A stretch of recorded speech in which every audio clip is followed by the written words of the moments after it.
कहानी के शुरू में हम एक झील को देखते हैं जो सूख चुकी थी। उसके आसपास की मिट्टी भी काली थी और इर्द गिर्द मरे हुए जानवरों के कंकाल भी पड़े थे। उसके दरमियान में एक सूखा पेड़ था जो दिखने में काफी डरावना था। इसके बाद सीन एक फैमिली पर शिफ्ट होता है जो इस झील से थोड़ी दूरी पर अपने नए घर में शिफ्ट हुए थे। जेस अपने 2 बच्चों के साथ इस नए घर में आई थी। उसकी फैमिली में उसकी बेटी और एक छोटा बेटा ओविन था। उनके साथ एक डॉग भी था जो हमेशा उनके साथ ही रहा करता था। डॉग और ओविन की काफी अच्छी दोस्ती थी। यहाँ पर हमें जेस के बारे में कुछ बातों का भी पता चलता है। जेस पहले नशा करती थी और अपनी फैमिली पर जरा ध्यान नहीं देती थी, इसीलिए उसके दोनों बच्चे उसके हस्बैंड अपने डैड के ज्यादा करीब थे। जेस अपने बच्चों से अलग हो चुकी थी मगर अब उसने अपने बच्चों की कस्टडी खुद ले ली थी। जेस अब बिल्कुल ठीक थी। बाहर जेस का बेटा अपने डॉग के साथ खेल रहा होता है, तभी उसे एक शरारत सूझती है। वो छत पर चढ़कर छलांग लगा देता है जिससे जेस काफी डर गई थी। वो अपने बेटे ओविन को मना करती है क्योंकि वो नहीं चाहती थी कि किसी भी लापरवाही की वजह से उसके बच्चे उससे अलग हो जाएं। ओविन जेस से अब माफी भी मांगता है। जब ये अंदर जा रहे थे तभी हम डॉग को देखते हैं जो खड़ा जंगल की तरफ देख रहा था।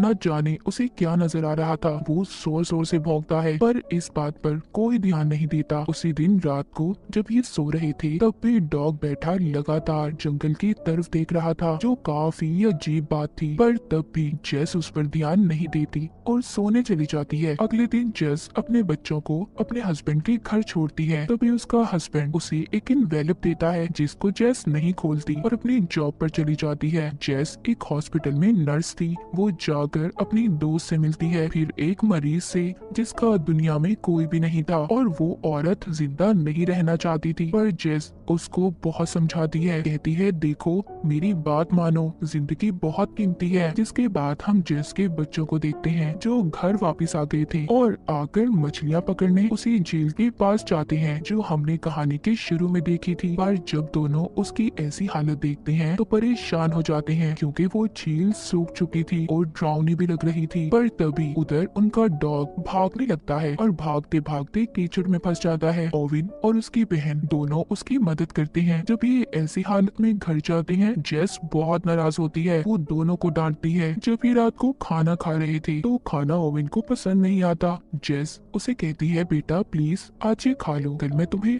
तुम्हारी पसंद का खाना दूंगी। अगली सुबह ये देखते हैं ओविन का डॉग जंगल की तरफ देखकर बहुत भौंक रहा था। इस बार तो भागकर वो जंगल में चला जाता है। ओविन भी उसके पीछे भागता है पर जंगल में एक लगी फेंस बाढ़ की वजह से रुक जाता है और उधर ही रुककर वापस से दोबारा अपने घर आ गया था। बैठकर अपने डॉग का इंतजार करने लगता है। वो अपनी मॉम से कहता है प्लीज आप जाएं उसे ढूंढें, पर जेस कहती है इंतजार करो वो खुद ही आ जाएगा सुबह तक। अगली सुबह जब जेस अपनी जॉब से वापस आती है तो उसे पता चलता है कि ओविन घर पर नहीं था। वो अपने डॉग को ढूंढने निकल गया था कि अपने बेटे को ढूंढकर वापस लाती है और उसे समझाती है कि बेटा क्यों ऐसे कर रहे हो, वो वापस आ जाएगा। रात को ओविन को अपना डॉग अपने घर के बाहर नजर आता है। ये सबको बता देता है। जेस भी उसके पीछे जाती है पर ओविन का डॉग कुछ अजीब था। उसकी आंखें भी पीली हो गई थी जो दिखने में काफी डरावनी थी। देखते ही देखते डॉग ओविन पर हमला कर देता है, उसकी टांग पर काट लेता है। जब जेस उसे छुड़वाने की कोशिश करती है तो वो डॉग ओविन के गले पर भी काट लेता है जिससे अब ओविन काफी जख्मी हो गया था और बहुत खून भी निकल रहा था।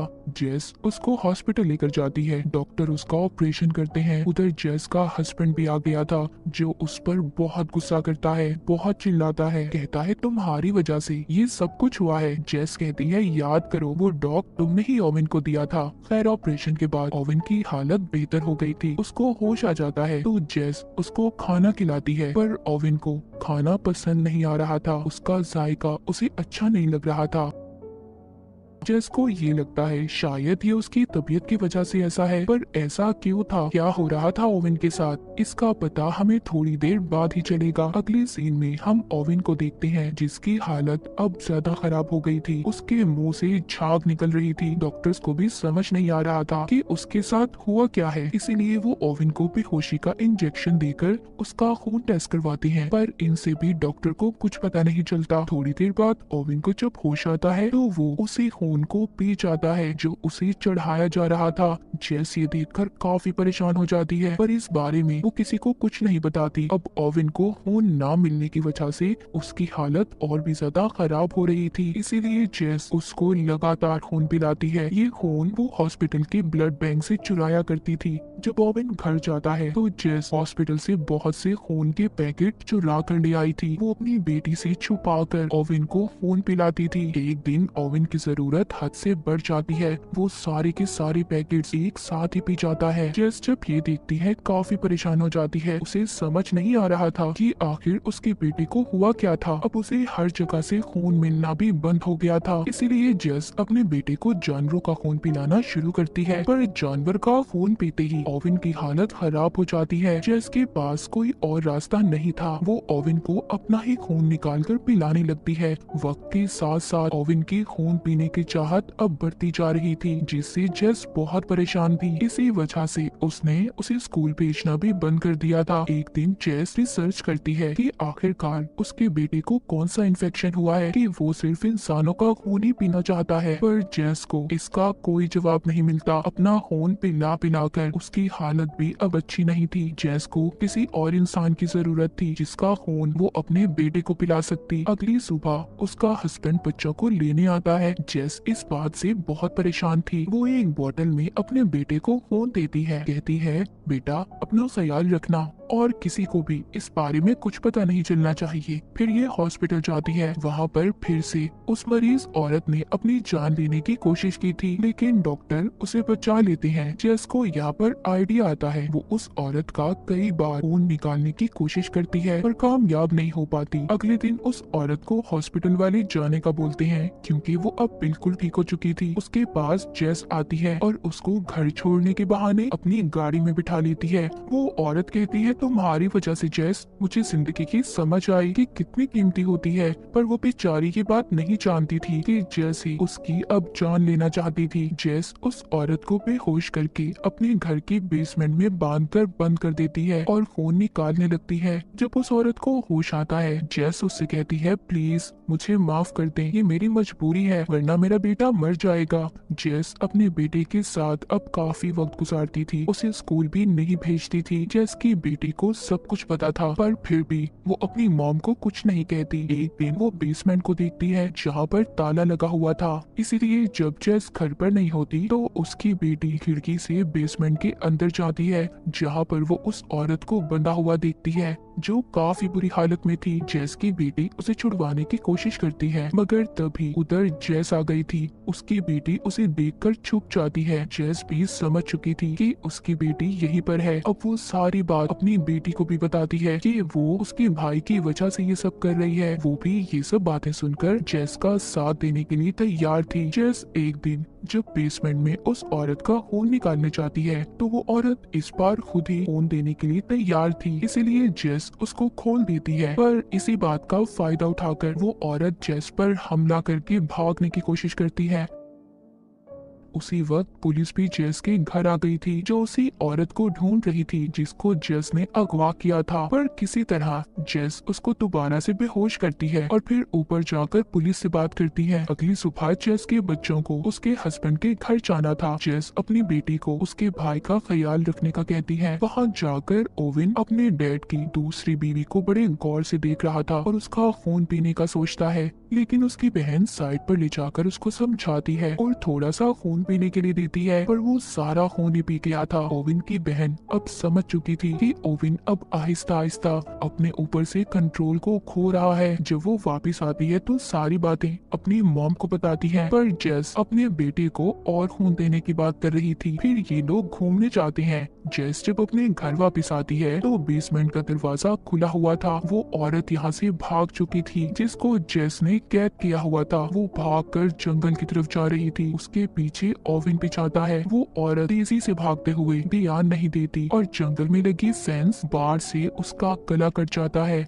वहाँ पर उसके पास ओवन भी आ जाता है। बाद में जेस भी, पर जेस आकर अजीब सा नजारा देखती है। ओविन उस औरत का खून पी रहा था जो काफी डरावना था। जेस सबसे पहले उस औरत की लाश को छुपाती है। अगली सुबह जेस फिर से ओविन को अपना खून देती है, पर अब वो इस हालत में नहीं थी कि अपने बेटे को और अपना खून पिला पाती। लेकिन ओविन बार बार खून मांग रहा था। तभी उसके घर पर जेस का हस्बैंड आता है जो साथ एक ऑफिसर को लाया था, क्योंकि उसका कहना था कि जेस उनके बेटे को स्कूल नहीं भेज रही। दूसरी तरफ हम जेस की बेटी को देखते हैं जो उसी झील के पास जो पेड़ था उसकी तरफ देख रही थी। वो जब उस पेड़ के पास जाती है तो उसे कुछ अजीब चीजें नजर आती हैं। वो वापिस आकर जेस को बताने की कोशिश करती है, पर जेस का हस्बैंड उसे बात नहीं करने देता और गवर्नमेंट ऑफिसर की मदद से दोनों बच्चों को अपने साथ ले जाता है। उनके जाने के बाद जेस फिर से अपना खून निकालने की कोशिश करती है ताकि वो अपने बेटे को खून पिला सके। उधर जेस के हस्बैंड के घर पर ओविन अपने डैड की दूसरी वाइफ के बेटे का खून पीने की कोशिश कर रहा था। उसकी बहन आकर उसे रोकती है, जिसके बाद वो उसे उसी जंगल में ले जाती है। वो उसको बताती है कि मैंने उस सूखे पेड़ के अंदर कुछ देखा है। वो कहती है कि मैं उस पेड़ को जलाने वाली हूँ ताकि मैं तुम्हें बचा सकूं। पर ये बात सुनते ही ओविन उस पर हमला कर देता है। ओविन की आंखें भी उसकी डॉग की तरह ही पीली हो गई थी। उसके चेहरे पर उसकी नसें नजर आ रही थी। ओविन का ये रूप देखकर उसकी बहन डर जाती है और भागने की कोशिश करती है। दूसरी तरफ उनके डैड उन्हें ढूंढते हुए जेस के पास जाते हैं। उन्हें लग रहा था कि शायद उनके बच्चे जेस के पास हों, जबकि वो वहाँ पर नहीं थे। जेस भी अपने बच्चों के बारे में सुनकर काफी डर जाती है। तभी उसे याद आता है कि उसकी बेटी ने उसे सूखे पेड़ के बारे में बताया था। ये फौरन वहाँ पर जाती है। वहाँ जाकर तो अजीब ही नजारा था। देखती है कि ओवन बिल्कुल भी अपने कंट्रोल में नहीं था। वो अपनी ही बहन का खून पीने की कोशिश कर रहा था। जेस आकर ओवन को समझाती है, पर उसकी बेटी कहती है मॉम ये हमारा ओवन नहीं है। ओवन बिल्कुल एक शैतान में बदल चुका था। जेस उसको वहीं उसी मिट्टी में दबाकर मार देती है। ये काफी दुखी सीन था। जिस बेटे के लिए जेस इतना कुछ कर रही थी अब उसे ही मारना पड़ता है। ओविन मर चुका था। जेस अपनी बेटी को कहती है कि इस बारे में वो किसी को कुछ नहीं बताए। सबको ओविन की मौत का हादसा बताती है, पर उसके बेटे की मौत की वजह से उसकी बेटी की कस्टडी भी उससे छीन ली गई थी। जाते हुए उसकी बेटी कहती है जो कुछ भी किया बिल्कुल ठीक किया मॉम आपने। जेस को देखते हैं जो उस पेड़ को आग लगा देती है और फिर एक डॉग के साथ ऐसे खेलती है जैसे ओविन अपने डॉग के साथ खेलता था। वो डॉग भी खेलते खेलते जंगल की तरफ देखकर भागने लगता है। अगर बात करें उस पेड़ की तो उसमें कोई ऐसा क्रिएचर था जिसने पहले ओविन के डॉग के अंदर वायरस को डाला और डॉग के काटने से ओविन के अंदर वो वायरस गया। पर इन सब में जेस ने अपने बच्चों को खो दिया था। जेस ने भी जो उस औरत के साथ किया वो गलत था, पर एक माँ होने की वजह से वो तो बस अपने बेटे को बचाना चाहती थी, जिसको आखिर में उसे खुद ही मारना पड़ा सबको बचाने के लिए। और इसी सैड एंडिंग के साथ ये कहानी यहीं पर खत्म हो जाती है।